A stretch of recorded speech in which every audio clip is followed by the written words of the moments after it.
कि एक specific as के बाद के रेड कपड़े क्यों पहन लिए, फलाना क्यों कर लिया, ये मतलब मैं भी सुन रही होती हूँ। मुझे तो आज तक ये चीज ही नहीं समझ आई कि एज से कलर्स का क्या ताल्लुक है। रेड लिपस्टिक क्यों लगा ली है। तो मुझे बताएं कि आपने ऐसी कोई चीज सुनी और आपने फाइट उससे कैसे किया, ये बताएं फाइट कैसे किया। नहीं, फाइट क्या करना है, जस्ट इग्नोर। मेरी जिंदगी मैं डिसाइड कर रही हूँ ना who the hell is someone else. और आई थिंक हम चूंकि शोबिज में होते हैं, मेरा दिल कर रहा है, मैं पहन रही हूँ। Colours talk to me, colours attract me. मुझे अगर एक दिन लग रहा है कि आज मैंने ग्रीन पहनना है, आज मैंने येलो पहनना है, तो मैंने पहनना है। हाँ, ये जरा देख लेना चाहिए कि अपने कलर कम्प्लेक्शन के हिसाब से आप कलर सिलेक्शन करें। आपका उसके लिए बहुत सारी एप्लीकेशंस अवेलेबल हैं, एप्स हैं जिसके थ्रू आप देख सकते हैं कि ये मेरी स्किन टोन है, वार्म है, कूल है, अंडरटोन क्या है स्किन की, उसके हिसाब से कलर सेलेक्ट करें। As far as you looking good in the colour, I damn care कि कोई क्या कह रहा है। हमें तो बहुत कुछ सुनना पड़ता है, आई डोंट केयर रियली। सवा जी मैं तो बड़ा सुनती हूँ बुढ़ी घोड़ी लाल लगाम। तो बुढ़ी घोड़ी तो सब करती है भाई, लेकिन पहले मैं लाइट कलर बहुत पहन लिया करती थी।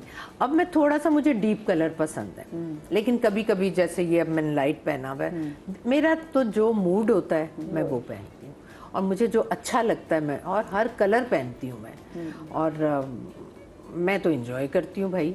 और मैं बिल्कुल भी बुढ़ी घोड़ी लाल लगाम नहीं हूँ। मैं जो मतलब लोगों का यही होता है कि हाँ कि लाल कलर भी, अरे भाई क्यों लाल पहना हुआ है। अच्छा, क्या एज का हमने क्या बचपन से सुनते आ रहे हैं, लोग कहते हैं कि जी आपके एक फलानी एज के बाद जब कहते हैं हल्के इंसान रंगों पे आ जाए, क्योंकि हमारे आगे बुजुर्गों ने हमें बताया हुआ है कि जी ब्राइट कलर जो है वो आप नहीं पहन सकते, है, मना कर देते हैं। मैं अभी इस वक्त अपने रिलेटिव का नाम नहीं लूंगी, मैंने बर्थडे पे उनको गिफ्ट किया तो कहने लगी कि हाँ ये बहुत ब्राइट रंग है ना, मेरे ससुराल वाले एतराज़ करेंगे।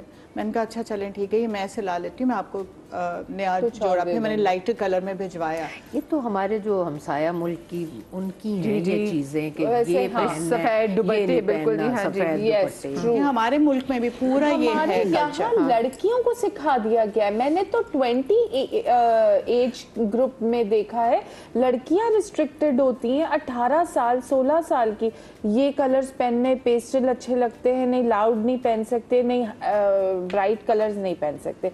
मैंने तो औरतों से ज्यादा लड़कियां देखी हैं अपने खानदानों में, और मैं हैरान हो जाती हूँ कि ये इनको रिस्ट्रिक्ट किसने कर दिया। By the way I don't believe it कि आप पे कोई कलर अच्छा नहीं लगेगा। मैं तो इस कॉन्सेप्ट पे बिलीव नहीं करती। आपको हर रंग पहनना चाहिए, चाहे आप काले चाहे आप गोरे हैं। कैसे डिसाइड करें आपके मौसम के हिसाब से बस पहने। मौसम ऑब्वियसली देखिए, वो तो आपका एम्बियंस, आपकी सराउंडिंग हुई ना कि आपने उसमें एडजस्ट होना, वो एक वो सेंस होना बहुत जरूरी है। लेकिन आपको हर कलर एक्सपीरियंस करना चाहिए, तभी तो आपको पता चलेगा कि उस कलर की, हर कलर की अपनी वाइब्रेशन है। तो आप अपने आप को रिस्ट्रिक्ट कैसे कर रहे हैं यार। अच्छा, तो आप अपनी जिंदगी के साथ जिस भी आपकी जो करंटली इस वक्त जो एज है ना, ये आपकी जिंदगी की सबसे खूबसूरत एज है, क्योंकि इस वक्त जो आपकी मेंटल कंडीशन है, जो आपका एक्सपीरियंस है, वो आपका और किसी एज में नहीं था। तो मैं अब अपनी ये गेस्ट से भी जानना चाहूंगी कि इन्होंने अपनी कौन सी ऐसी आदत, अगर ये पीछे मुड़ के देखें तो उनको लगता है कि ये चीज आदत नहीं होनी चाहिए थी, तो वो आपकी ऐसी कौन सी आदत है जो आपने तर्क कर दी है? मैं बहुत सेंसिटिव थी। मैं अपनी फैमिली को लेकर, घर को लेकर बहुत सेंसिटिव थी। माइनर सी अगर कोई बात हो जाती थी ना, वो मैं अगर उस वक्त नहीं भी कोई जवाब देती थी तो दिल के अंदर तकलीफ रहती थी। ये मैं कंटिन्यू करूंगी, क्योंकि ये जानना बहुत ज़रूरी है कि क्या चीज़ें तर्क करनी है, क्योंकि जो हमारी बहुत सी आदत है हमें बहुत जल्दी हमें एज करवा देती हैं। छोटी सी ब्रेक के बाद कहीं मत जाइएगा।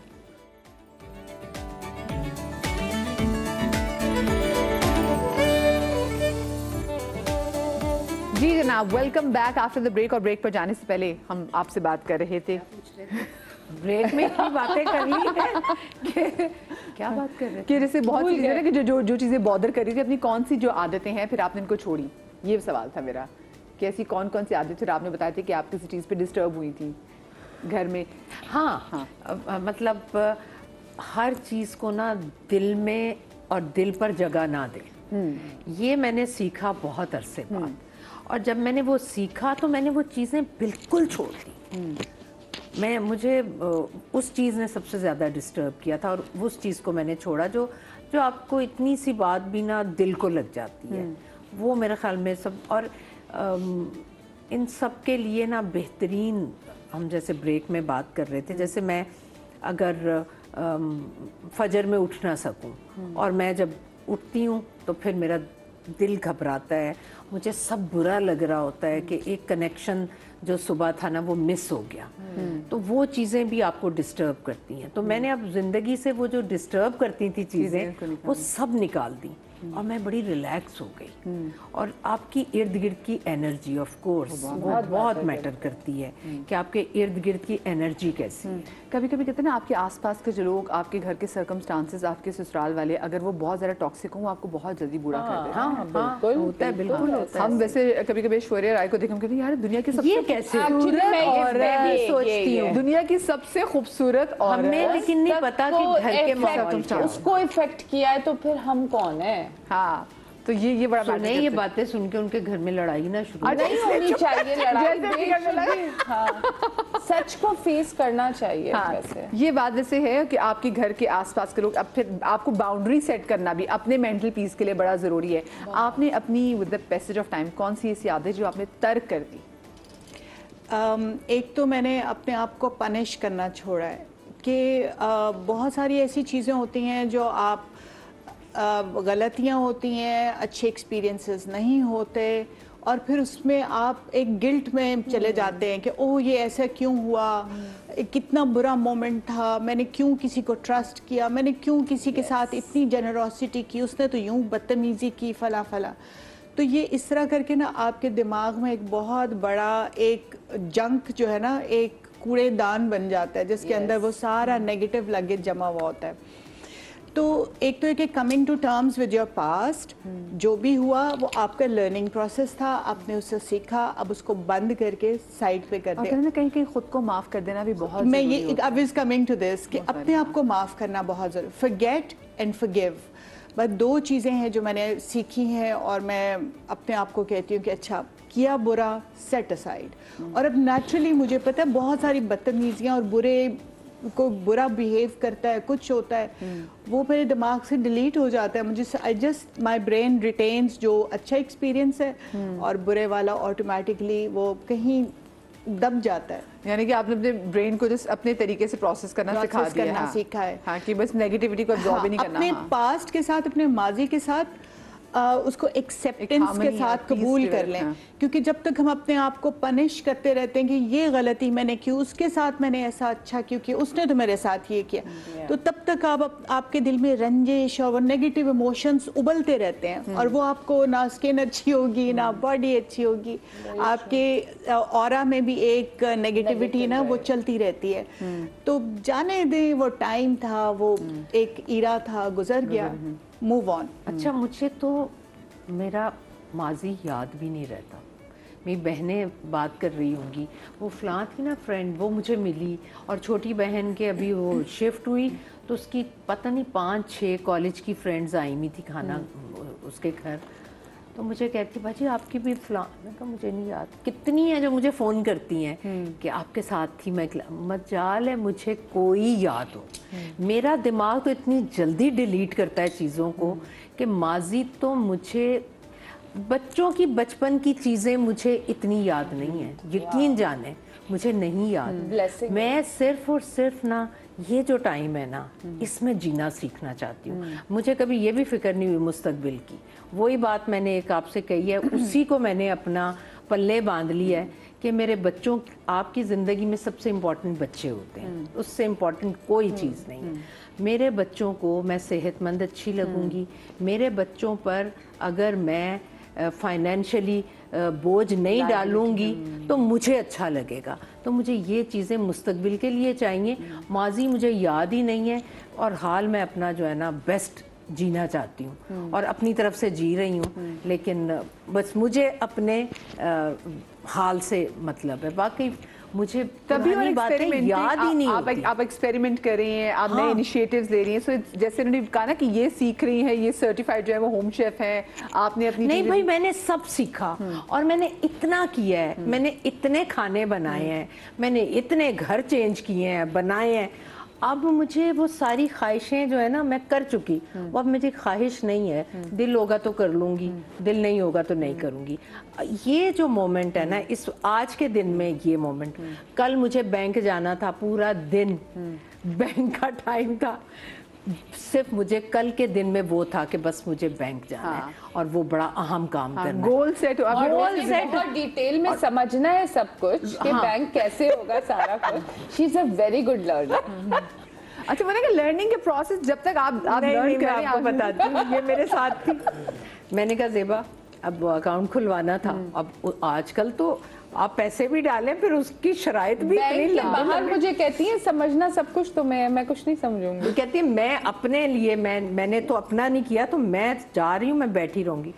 मैंने कहा करना तो आपने ही है, अब आप ही करेंगे, आप समझेंगे, कुछ भी नया देख लें। सीखना और मुश्किल सब नहीं समझा, है। सब समझा, सब करवाया और रात तक करवाए। आजकल कुछ भी नया सीखना मुश्किल नहीं है, थैंक्स टू चैट जीपीटी। मैं अपने बच्चों से कुछ नहीं पूछती हूँ, बिकॉज वो तो इतने नखरे से बताएंगे, oh mama you don't even know that. पहले अब बच्चे जज भी करते हैं। हाँ, बच्चे जज करते हैं। I go to chat GPT, मैं उससे हर मसला, इवन अगर मैंने रख दिए creme brulee in the oven और फिर मुझे याद, ओ इसको कितनी देर रखना था, तो बजाय इसके कि मैं डायरी में जाऊँ, फटाफट चैट जीपीटी से पूछिए how long should it be, it should stay in the oven, तो फौरन बता दे इतने मिनट। तो इतनी लाइफ इजी है। ऑल लेडीज, ऑल जेंटलमैन, मत आप सहारे ढूंढे, आपके पास इतनी सारी एप्स और इतना नॉलेज फ्री मिल रहा है आपको, तो बी कॉन्फिडेंट, अपना लर्निंग का सिलसिला जारी रखें और कोई नई ज़बान सीखे। बाय द वे मैं आजकल स्पेनिश पे काम कर रही हूँ, मेरी बेटी जर्मन सीख रही है और बड़ा मजा आता है। हम दोनों ड्यूलिंगो के ऊपर ना अपना जर्नी जारी रखते हैं। मैं उसको जेम्स भेजती हूँ, मुझे मतलब एक लर्निंग प्रोसेस है। My daughter is my biggest motivation this way. तो हम लोग आप सिंधी तो आप खैर यहाँ पे जो अभी देखने वाले हैं, आप बलोची सीखें, पश्तो सीखें, कोई ज़बान। वैसे मैं किसी इंटरनेशनल लैंग्वेज से पहले मैं सिंधी जरूर सीखना चाहूंगी आसपास, क्योंकि मैं हम रहते कराची में, बिकॉज आई वांट कि मैं बहुत सारे ऐसे लोग हैं, मैंने देखा है अक्सर जगहों पे अगर आप सिंधी बोल रहे हैं आपका काम जल्दी हो जाता है, so I would want to learn Sindhi. और एक्चुअली और मुझे बहुत अच्छा लगेगा कि अगर एक पंजाबी बंदा जो है, क्योंकि इतनी मीठी लैंग्वेज है, और मुझे अच्छा लगेगा अगर एक पंजाबी शख्स अगर सिंधी बोलेगा तो कितना खूबसूरत मैसेज आएगा अक्रॉस द बोर्ड।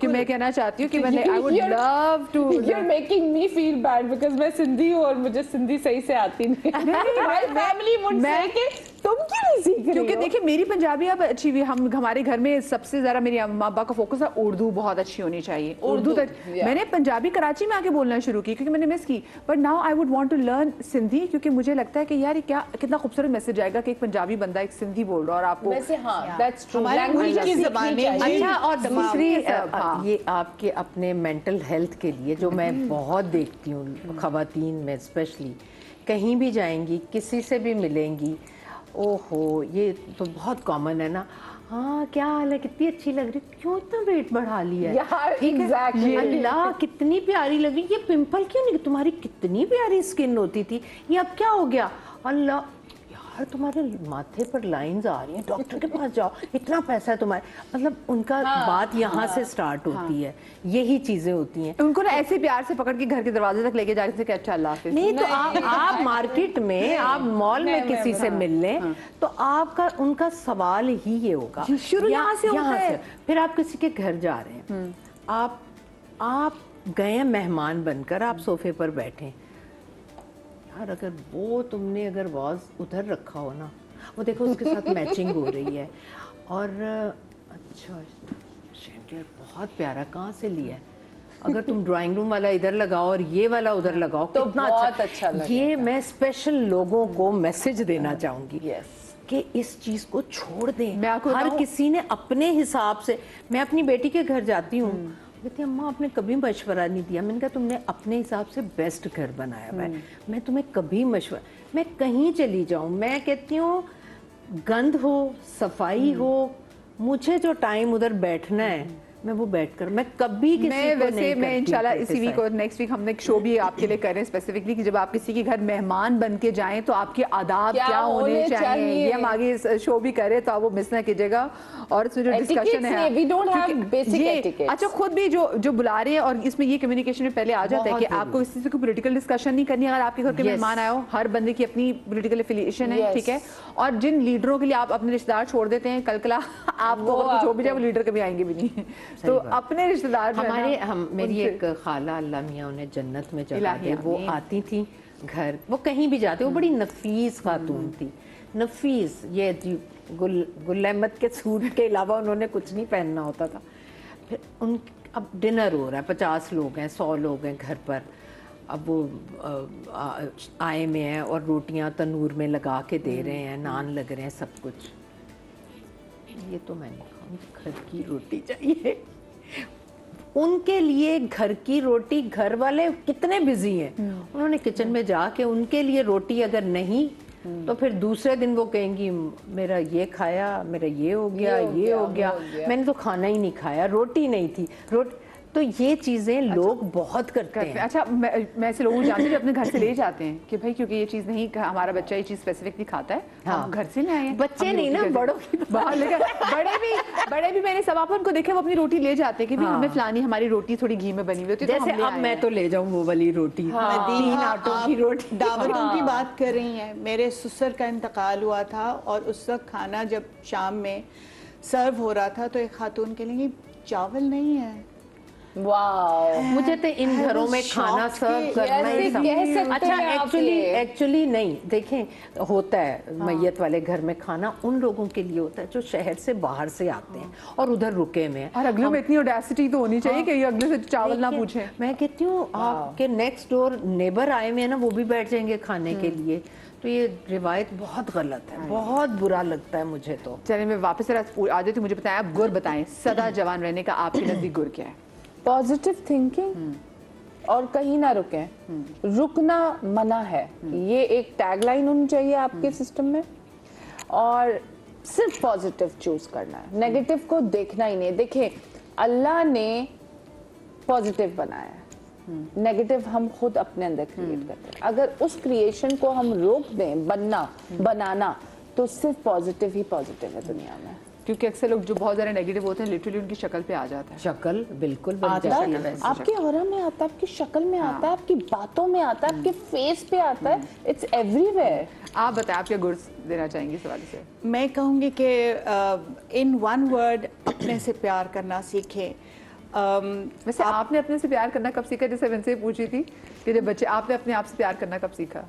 मैं बचपन से अपने आप से प्यार करती थी, क्योंकि अल्लाह का शुक्र है मुझे इतना प्यार मिला बचपन में कि वहाँ से ऑनवर्ड्स मुझे लगता था कि मैं किसी पर्पस के लिए इस दुनिया में आई हूँ। और जापानीज में तो एक प्रॉपर टॉपिक होता है इकिगाई, मेरे पास बुक है, purpose of your coming to the world. तो खैर, अपने से प्यार करना बहुत ज़रूरी है, अपने आप को टाइम दें, एक थोड़ा सा अकेले टाइम, मी टाइम जो होता है, मुझे लगता है नमाज़ पढ़ते हुए बहुत अच्छा मी टाइम होता है कि जब अल्लाह से कनेक्टेड होते हैं, आप अकेले होते हैं और नमाज़ पढ़ते हैं, दुआ करते हैं, तो बहुत पॉजिटिव फीलिंग आती है। So that's like that really contributes. और जैसे मैंने पहले कहा था, फॉरगेट, फॉरगिव, नेगेटिव लगेज को पीछे छोड़ें, आगे का देखें और अपनी ज़िंदगी को अल्लाह की ब्लेसिंग समझ के गुजारें। उम्र जो है अल्लाह की तरफ से एक नेमत है, एक बोझ नहीं है। हाँ बिल्कुल। और मैं अपने आप को भी प्यार करना शुरू करूंगी। अब मैं सोच रही हूँ मुझे फाइनली अपने आप को प्यार करना चाहिए। तो आप मेरे आपने मेरे शो का इंतजार किया कि मध्या के शो में जाके डिस्कस अब मैं आज डिसाइड कर रही हूँ कि अब मैं आज के बाद से अपने आप से अच्छा ये डिसाइड करने कौन है? आज ये डिसाइड करने तो होता है कि अच्छा 5:05 पे अपने आप से प्यार। मदिया, मैं सरकास्टिकली बोल रही हूँ बिकॉज जो लोग मुझे जानते हैं ना, उन्होंने मुझे फोन करके बोला कि तू सिर्फ अपने आप से प्यार करती है। हाँ, ये बहुत करती है खुद से प्यार। चलिए तो अच्छी बात है। तो मैं इसलिए वो सरकास्टिकली बोल रही हूँ कि अब मैं अपने आप से वाकई प्यार करूँगी। हम लोग जो बेचारे नहीं जानते थे, हमें क्या पता था कि हमें तो लगा कि यार ये भी मासूम हमारी बहन, इनको भी सेल्फ लव की भी तक, क्योंकि हम भी लिटरली अभी तो उसमें ही है कि जी सेल्फ लव आना कैसे। मुझे कभी कभी लगता है हमारे अम्मा अब्बा का बड़ा इसमें कसूर है कि उन्होंने इतना सेल्फ लव हमें, क्योंकि उनमें भी नहीं था ना। बस क्विकली आपसे भी आखिरी गुड सीखना, आप अगर कुछ चेंज चाह रहे हैं ना, अपनी ज़िंदगी में तो खुद को चेंज करें, खुद को मोल्ड करें। दुनिया पूरी आपके लिए चेंज नहीं होगी। आपने दुनिया को चेंज करने के लिए खुद को ख़राब नहीं करना। वो है ना, कीचड़ से खुद बचकर निकलना है, वरना कीचड़ को तो बड़ा घुमंड है कि मुझसे डरते हैं लोग। यस, क्या प्यारी बात है। इसी बात पे जनाब thank you so much, thank you so much. जब भी आती हैं ख़वातीन मैं इनसे बहुत सीखती हूँ। आप लोग अपना बहुत सारा ख्याल रखिएगा। शाद रिया, आबाद रिया, अल्लाह पाक आपको औलाद के गम से महफूज रखे। ज़िंदगी दी तो कल मिलेंगे। अल्लाह हाफ़िज़।